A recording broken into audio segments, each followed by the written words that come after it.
शुभं करोति।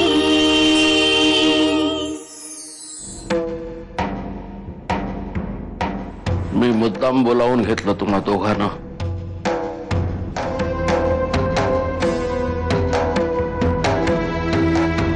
विक्रमला जाऊन इतकी वर्ष झाली।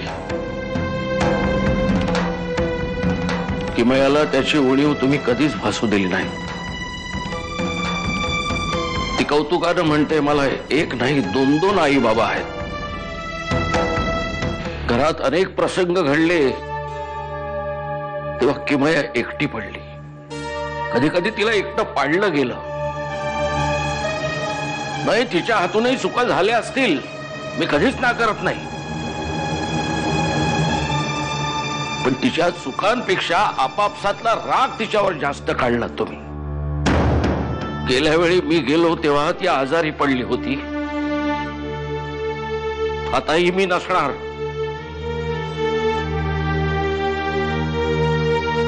तिला काही झालं तर याद राखा, माझ्या पाठीमागे पोरीची काळजी घ्या। तिची काळजी नेहमीच घेतो। बघ बघ, आम्ही हा शब्द सुद्धा तू उच्चारू शकत नाहीस। किमया डबा घे। थँक्यू काकू। आणि पूर्ण खाऊन घे। काल अर्धी पोळी तशीच का ठेवली होतीस डब्यात? अगं लंच ब्रेक मध्येच काम आलं, त्यामुळे डबा तसाच अर्धवट टाकून आधी काम करावं लागलं। असं करत जाऊ नकोस बाई, नीट खात पीत जा। डोंट वरी, मी सगळं व्यवस्थित मॅनेज करेन। आणि मालकडे नेहा आहेतच ना मदतीला, तू शांत राहा। सेफ जा आणि सेफ ये। स्वतःची नीट काळजी घ्या।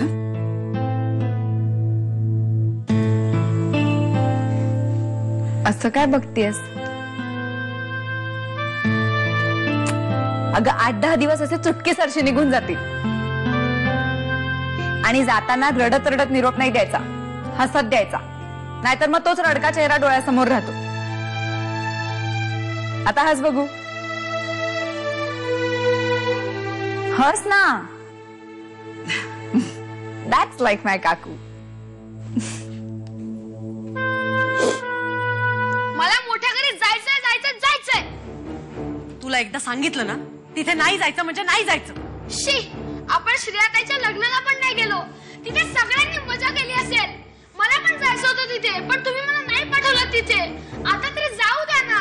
हे बघ प्रशांत, आम्ही तुला तिथे पाठवत नाही, यामागे काही कारण आहे। काय कारण आहे? तुला आता नाही कळणार रे, तू मोठा झालास ना की कळेल। मी मोठा झालोय आता, आणि मला कळलंय तुम्ही मला तिथे का नाही पाठवत ते। तुमचं भांडण झालंय ना मोठ्या घरी। छान, तुझी डिटेक्टिव्हगिरी इथे पण सुरू झाली का? कोणाला फोन केला होतास? तुम्हाला बोलताना ऐकलंय मी, पण तुमचं भांडण झालं म्हणून मी का नाही जायचं तिथे? माझं आणि मोहितचं भांडण असायचं तेव्हा जायचं ना तुम्ही तिथे? तुला समजवण्यात ना काही अर्थच नाही। असेच प्रश्न विचारून हैराण करशील। जायचंय ना तुला मोठ्या घरी, जा।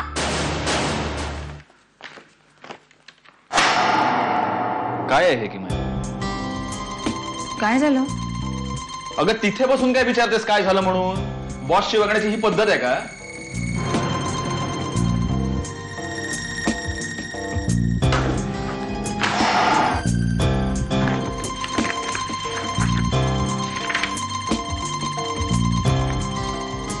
काय चुकलं यार?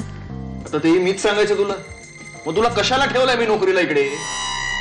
कोणीही जरा काही बोललं की लगेच डोळ्यातून पाणी काढायचं, म्हणजे समोरचा गप्पाच होऊन जातो। काही गरज नाहीये गप्प राहायची।